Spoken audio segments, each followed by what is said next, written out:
नमस्कार साथियों, Vineet kitchen gardening part 2 channel पे आपका स्वागत है। अगर आप हमारे चैनल पर नए आए हैं तो मेरे चैनल को लाइक और सब्सक्राइब जरूर करिए, जिससे कि आगे आने वाली वीडियो के बारे में आपको जानकारी हो सके। साथ ही बेल आइकन का बटन दबाना ना भूलिए, जब मेरे द्वारा नई वीडियो अपलोड होता है आपके मोबाइल पर नोटिफिकेशन जा सके। उस नोटिफिकेशन के माध्यम से आप अपने पौधे का अधिक से अधिक लाभ उठा सकें। इस प्रकार से आइए साथियों, आज मैं आपको दिखाने जा रहा हूं कि टमाटर के बीज को किस प्रकार से आप जर्मिनेट करेंगे। और जर्मिनेट करने के बाद जब यह पौधा बन जाएगा, उसके बाद से ग्रो बैग या गमले में आप आसानी से लगा देंगे। आइए साथियों, सबसे पहले टमाटर के बीज को जर्मिनेट करने का मैं आपको तरीका के बारे में बताता हूं। इस तरीका को आप जाने रहेंगे तो इसके बीज को आप आसानी से जर्मिनेट कर लेंगे। देखिए, इसके लिए सबसे पहले आप बाजार से टिश्यू पेपर लेते आएंगे। यह टिश्यू पेपर आपको बीज को जर्मिनेट करने में काफ़ी अच्छी प्रकार से मदद करता है और सहायता करता है, क्योंकि यह टिश्यू पेपर बहुत अच्छी प्रकार से नमी को धारण करता है। देखिए, मेरे द्वारा एक डिब्बे में 2 टिश्यू पेपर लिया गया है। इसी प्रकार से देखिए, यह गोल वाला जो डिब्बा है उसमें 2 टिश्यू पेपर लिया जाएगा और दोनों टिश्यू पेपर को निकाल के हम उसमें अच्छी प्रकार से डाल देंगे। क्योंकि इस टिश्यू पेपर का आप उपयोग करेंगे तो आपका बीज को जर्मिनेशन में थोड़ा कम समय लगेगा। यह टिश्यू पेपर बाजार में 20 से 25 रुपये में आसानी से मिल जाता है। उसे आप एक बार खरीद कर लेते आएंगे तो बार बार उसका उपयोग करके और बीज को जर्मिनेट कर सकते हैं। देखिए, मेरे द्वारा टमाटर का बीज लिया गया, उससे आपको दिखाया जा रहा है। उसके बाद से इस बीज को देखिए, 2 बीज को मैं इसमें डाल दूंगा। इस टिश्यू पेपर में जब बीज आपका जर्मिनेट हो जाएगा, उसके बाद से उसे निकाल लेंगे और निकालने के बाद से किसी ग्रो बैग में या आप सीडलिंग ट्रे में लगा देंगे। उसके बाद से जब पौधा तैयार हो जाएगा, तब उसके बाद से आप बड़े ग्रो बैग में लगाएंगे। बीज को टिश्यू पेपर में डालने के बाद से उसे अच्छी प्रकार से मोड़ देंगे। मोड़ने से आपको यह फायदा होगा कि जब आप पानी देंगे तो उसमें नमी काफ़ी लंबा समय तक बना रहेगा, जिससे आपका बीज को जर्मिनेशन में काफ़ी कम समय लगेगा। देखिए, मेरे द्वारा चारों ओर से मोड़ कर भी दिखाया गया। इसके अलावा आप चाहें तो सीधा मोड़ कर भी रख सकते हैं। उसके बाद से देखिए, स्प्रे पंप की सहायता से उसे अच्छी प्रकार से पानी दीजिए। पानी आप इस प्रकार से दीजिए कि नमी पूरा बनी रहे, और पानी अधिक भी नहीं देंगे, जिससे कि हमेशा उसमें पानी में वो डूबा रहे। देखिए, मेरे द्वारा उसको अब अलग करके उसके बाद से आपको दिखाया जा रहा है कि किस तरह से मेरे द्वारा पानी दिया गया है, उसमें नमी अच्छी प्रकार से हो गया है। उसके बाद से इस डिब्बे को हम बंद करके और किसी छाया वाले स्थान पर रख देंगे। और यह डिब्बा हमेशा एयर टाइट रहेगा। जब आपका डिब्बा एयर टाइट रहेगा तो आपके बीज का जर्मिनेशन काफ़ी जल्दी होगा। आइए साथियों, देखिए, मेरे द्वारा दूसरा जो डिब्बा लिया गया था, उस डिब्बे में भी टिश्यू पेपर डाला गया था और उसमें भी देखिए बीज को रखा गया था। उसे मैं मोड़ लेता हूँ। मोड़ने के बाद से उसे भी स्प्रे पंप की सहायता से आप अच्छी प्रकार से पानी दे देंगे और देने के बाद उस डिब्बे को बंद करके और रख देंगे। आइए साथियों, देखिए, एक तीसरे तरीके के रूप में मेरे द्वारा गिलास को लिया गया। इसे आप प्लास्टिक का गिलास भी ले सकते हैं। इसके अलावा बाजार से आप कागज़ के गिलास भी ले सकते हैं। दोनों तरह के गिलास लेने के बाद से दोनों तरह के गिलास में आप नीचे से कैंची से अच्छी प्रकार से काट दीजिए, जिससे कि उसमें पानी अच्छी प्रकार से नीचे गिर सके। उसके बाद से आप वर्मी कंपोस्ट और कोकोपीट का मिक्सर बना लीजिए। बनाने के बाद से इस गिलास में भर दीजिए। इसके अलावा यदि आप चाहें तो मिट्टी, बालू और गोबर का मिक्सर बना के और उसमें डाल सकते हैं, तो भी आपका बीज जल्दी जर्मिनेट हो जाएगा। देखिए साथियों, मेरे द्वारा टमाटर का एक बीज लेकर के और इस गिलास में डाला जा रहा है। गिलास में डालने के बाद से 25-30 दिन के बाद जब आपका ये पौधा तैयार हो जाएगा, तब इस पौधे को आप इसमें से निकाल करके और उसके बाद से किसी बड़े ग्रो बैग में लगा देंगे। देखिए, मेरे द्वारा उसमें पानी दिया जा रहा है। पानी देने के बाद से इसे किसी छाया वाले स्थान पर रख देंगे और लगभग 10 से 15 दिन के बाद से धीरे धीरे इसका जर्मिनेशन होने लगेगा और पौधा बनने में लगभग 20 से 25 दिन लग जाएंगे। देखिए साथियों, उसके बाद से पानी भी देखिए इसकी कितनी अच्छी प्रकार से नीचे से गिर रहा है। आइए साथियों, टमाटर का बीज जर्मिनेट करने के लिए मैं आपको अगला तरीका बताता हूं। इस तरीके में आप सीडलिंग ट्रे ले लेंगे। सीडलिंग ट्रे में ढेर सारे आप बीज जर्मिनेट कर सकते हैं। जितना भी आपको बीज की ज़रूरत होगी उतना बीज आप इसमें जर्मिनेट कर सकते हैं। इसके लिए देखिए, कोकोपीट और वर्मी कंपोस्ट का हमने जो मिक्सर बनाया था, उस मिक्सर को अच्छी प्रकार से इसमें जो होल है उस होल में डाल देंगे और जितना भी बीज आपको डालना होगा उतने होल में आप यह वर्मी कंपोस्ट और कोकोपीट मिक्सर डालेंगे। इसके अलावा आप चाहें तो गोबर की खाद का भी और मिट्टी का मिक्सर जो बनाएंगे उसे भी आप डाल सकते हैं। उसके बाद से बीज को ले आ करके उसमें डाल देंगे और डालने के बाद से उसमें आप पानी दे देंगे। फरवरी के महीने में मेरे द्वारा इस सीडलिंग ट्रे में ही बीज को जर्मिनेट किया गया था।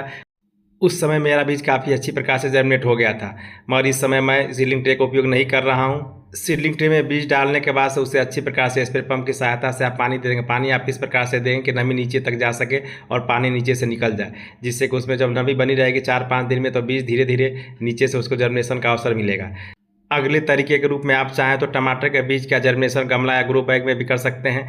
देखिए, मेरे द्वारा गमला में मिट्टी तैयार की गई। उस मिट्टी में लगभग 2 मुट्ठी के करीब गोबर की खाद डाल दी जाएगी। आप चाहें तो वर्मी कंपोस्ट भी डाल सकते हैं। वर्मी कंपोस्ट यदि आपके पास होगा तो, नहीं तो गोबर की खाद आप डालिए। और डालने के बाद से उसमें देखिए हल्दी की मात्रा लगभग 2 से 3 ग्राम मिलाइए और मिलाने के बाद से उसे अच्छी प्रकार से उस मिट्टी को मिला दीजिए। यदि आपके पास हल्दी पाउडर नहीं है तो नीम की खली है, तो नीम की खली को भी आप मिला सकते हैं। नीम की खली को भी मिला देंगे तो वो भी बहुत अच्छा काम करेगा। देखिए मेरे द्वारा मिट्टी को अच्छी प्रकार से मिलाई जा रही है, और चूंकि यह ऊपर ही मिला करके रखा जाता है जिससे कि बीज का जर्मिनेशन आसानी से हो सके। साथियों उसके बाद से देखिए इसके बीज को हम ले लेते हैं, और बीज को लेने के बाद से जगह जगह पर छोटा छोटा होल करके और उसी में इस बीज को डाल देंगे। मेरे द्वारा टमाटर का केवल 7 से 8 पौधा लगाया जाएगा, इसीलिए देख रहे हैं 7 से 8 ही मैं होल करके और उसमें इसके बीज को लगाऊंगा। और इसे लगाने के बाद से अब इसे ऊपर अच्छी प्रकार से मिट्टी से हम इसे ढक देंगे, और मिट्टी से बराबर करके ढकने के बाद से इसमें अच्छी प्रकार से ऊपर से पानी दे देंगे, जिससे कि ऊपर नमी बनी रहे। जब नमी बनी रहेगी तभी आपका बीज जल्दी जर्मिनेट होगा। यदि आप इसे पानी नहीं देंगे तो आपका बीज गर्मी के दिनों में जल्दी जर्मिनेट नहीं होगा। आइए साथियों देखिए मेरे द्वारा सीमेंट के गमले में 8 से 10 देखिए टमाटर का बीज लगाया गया था, और उसमें से लगभग 7 बीज देखिए अच्छी प्रकार से जर्मिनेट हो गए। 1-2 बीज काफ़ी छोटे थे, मगर वह बीज धीरे धीरे मर भी गए हैं। इसलिए आप बीज की मात्रा जितना लगाना हो उससे थोड़ा 4-5 बीज अधिक ही लगाइएगा, जिससे कि आपके यदि कुछ बीज खराब भी होते हैं तो भी आपका जो ग्रो बैग या गमला है उसमें अच्छी प्रकार से आप अपने पौधे को लगा पाएंगे। देखिए मेरे द्वारा किस प्रकार से इसके पौधे को निकाला जाए। इसी प्रकार से आप आसानी से बहुत ही सावधानी से निकालेंगे कि इसकी जड़ न कटे। यदि आप मेरे तरीके से टमाटर का पौधा निकालना चाहते हैं तो अलग अलग चारों तरफ से उसे कट मार दीजिए। कट मारने के बाद से जितने भी आपके पौधे निकलेंगे सारे पौधे को निकाल लीजिए, और निकालने के बाद से बाद में उसकी मिट्टी को फोड़ लीजिए, और फोड़ने के बाद से एक एक पौधा को निकाल के और आप अपने ग्रो बैग या गमले में लगा दीजिए। देखिए मेरे द्वारा यह गमले में लगाया जाएगा, और गमले में देखिए 2 मुट्ठी करीब गोबर की खाद डाली जा रही है, और डालने के बाद से उसमें अच्छी प्रकार से हम उसे मिला देंगे। उसके बाद से मेरे द्वारा फंगिसाइड्स के रूप में देखिए हल्दी को लिया गया है। आप चाहें तो नीम की खली हो तो नीम की खली भी डाल सकते हैं। देख रहे हैं 2 से 3 ग्राम हल्दी लिया गया है, और लेने के बाद से उस हल्दी को अच्छी प्रकार से मिट्टी में मिला देंगे। चूँकि हल्दी आसानी से मिल जाता है इसलिए मैं हल्दी का उपयोग कर रहा हूँ, और नीम की खली आपको कहीं से मंगानी पड़ेगी। देखिए साथियों उसके बाद से अच्छी प्रकार से हम मिला देंगे, और मिलाने के बाद से वहाँ पर गड्ढा कर देंगे। जहाँ हमको अपने पौधे को लगाना है वहाँ अच्छी प्रकार से हम गड्ढा कर देंगे। उस गड्ढे में ले जा करके देखिए मेरे द्वारा इसमें 2 पौधा था, इसलिए दोनों पौधे को हम तोड़ लेंगे। तोड़ के एक पौधा हम निकाल लेंगे, और निकालने के पास एक पौधा को अलग और एक पौधा को अलग, 2 पौधे को अलग अलग जगह पे लगाएंगे। देखिए एक पौधा मैं लगा रहा हूँ 12 इंच का ग्रो बैग है, इसमें चाहे तो आप एक ही पौधा लगा सकते हैं, और यदि आप चाहें तो 2 पौधा भी लगा सकते हैं। चूँकि मेरे द्वारा अधिक पौधा जर्मिनेट कर दिया गया है, और इसीलिए मेरे पास 4 ही ग्रो बैग है, और 4 ही ग्रो बैग में मैं इस टमाटर को लगाऊंगा, इसलिए मेरे द्वारा 2 पौधा इसमें लगाया जा रहा है। आप चाहे तो केवल एक ही पौधा लगाइए। और देखिए उसके बाद से मेरे तरफ से मिट्टी भर दिया जाएगा। मिट्टी भरने के बाद से आप देखेंगे तो कुछ दिनों के बाद से यह पौधा काफ़ी अच्छी प्रकार से तैयार हो जाएगा। इसके बाद से देखिए वाटर कैन की सहायता से आप इसमें अच्छी प्रकार से पानी दे दीजिए। पानी देने के बाद से कुछ दिनों के बाद से पाएंगे कि आपका टमाटर का पौधा जो है वो काफ़ी तेज़ से बढ़ने रहेगा। चूँकि गर्मी का दिन है आप अपने पौधे में नमी हमेशा बनाए रखेंगे। आइए साथियों मैं आपको दिखाता हूँ। देखिए मैंने एक ही टमाटर का पौधा एक गमले में लगाया हुआ 12 बाय 12 इंच का गमला है। इसके बाद से आइए साथियों मैं दूसरे गमले के पास ले जाता हूँ। यह भी 12 बाय 12 इंच का गमला है, इसमें भी मैंने देखिए 2 टमाटर का पौधा लगाया है। आगे देखिए 12 बाय 12 इंच का ग्रो बैग है, इसमें मेरे द्वारा 2 टमाटर का पौधा लगाया गया है। उसके आगे भी देखिए 12 बाय 12 इंच का ग्रो बैग है, उसमें मैंने 2 टमाटर का पौधा लगाया हुआ है। यह सारे पौधे कुछ दिनों के बाद से देखेंगे कि काफ़ी तेज़ी से आपका बढ़ने लगेंगे। इस प्रकार से साथियों मेरे द्वारा बताए गए तरीके से आप टमाटर का बीज का जर्मिनेशन कर लीजिए। उसके बाद उसका पौधा बना लीजिए, और पौधा बनाने के बाद से अपना ग्रो बैग या गमला में लगाइए। मेरे द्वारा वीडियो में बताई गई जानकारी यदि आपको अच्छी लगे तो इसे अपने दोस्तों में शेयर जरूर करिए। वीडियो देखने के लिए आप सभी साथियों को बहुत बहुत धन्यवाद।